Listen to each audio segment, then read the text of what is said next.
Ucarda 2000-ci il təvəllüdlü Rüzgar qısqanclıq zəminində yaranan mübahisə zamanı anası Jaləni qətlə yetirib. Rüzgar mobil telefonuna 1981-ci il təvəllüdlü anası Jalənin səhvən intim məzmunlu mesaj göndərməsindən sonra onun kənar şəxslə sevgi münasibətində olmasından şübhələnib. Bu məsələni aydınlaşdırma məqsədi ilə 17 avqust 2023-cü ildə o Moskva şəhərindən Bakıya qayıdıb, avqustun 18-də gecə saat 4 radələrində Bakı Beynəlxalq Avtovağzal kompleksinə gəlib və istintaqla müəyyən edilməsi mümkün olmayan taksi ilə Jalənin tək yaşadığı Ucar rayonu Qaradağlı kəndindəki evinə yola düşüb.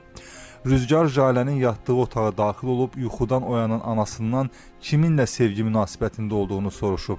Jalə oğluna şəxsi həyatı ilə bağlı hesabat verməyəcəyini deyib, üzünə şillə vurmasından əsəbləşib. Rüzgar yaranmış mübahisə zamanı iki əli ilə anasının boğaz nahiyəsinə yapışıb və döşəmə üzərini yıxaraq onu boğub öldürüb. İstintaq orqanı tərəfindən Rüzgarın barəsində Cinayət Məcəlləsinin 120.1-ci qəsdən adam öldürmə maddəsi ilə ittiham elan olunub. Cinayət işi üzrə təqsirləndirilən şəxs qismində ifadə verən Rüzgar ona elan olunmuş ittiham üzrə özünü təqsirli bilib. O bildirib ki, mərhum Jalə doğma anasıdır. Rüzgar qeyd edib ki, Moskva şəhərində olduğu müddətdə yalnız bir dəfə 2023-cü ilin yanvarında sürücülük vəsiqəsi almaq məqsədi ilə Ucar rayonuna gedib. Həmin vaxt anamın başqa kənar şəxslərlə münasibətinin olmasından şübhələndim. Evin darvazasına və həyətdə müşahidə kamerası quraşdırdım.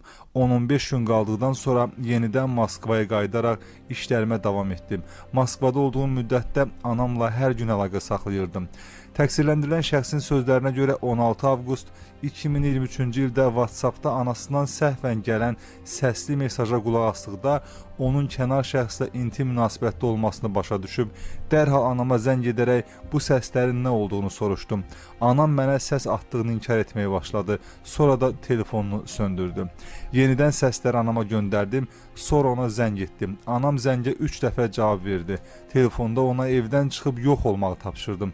Anam isə evdən çıxmayacağını, həmin səslərin özünə aid olmadığını dedi. Təqsirləndirilən şəxs qeyd edib ki, səhəri gün, yəni avqustun 17-sində anasına Azərbaycana qayıdacağını, o gələnə kimi evdən çıxmağı tapşıraraq telefonu söndürüb. Həmin gün Bakı şəhərinə uçuş bileti aldım. Avqustun 17-sində təyyarə ilə Bakıya uçdum. Bibim Nazilənin Sulutəpə qəsəbəsindəki evinə getdim. Oradan anama zəng edərək Bakıda olduğumu və bir daha evdən çıxmasını tələb etdim. Saat 18 radələrində bibim oğlu Xəlilə zəng edərək Bakıya gəldiyimi, onunla görüşmək istədiyimi bildirdim. Xəlil Quba rayonundan Bakıya qayıtdığını, yolda olduğunu, Sulutəpə qəsəbəsində görüşə biləcəyimizi söylədi.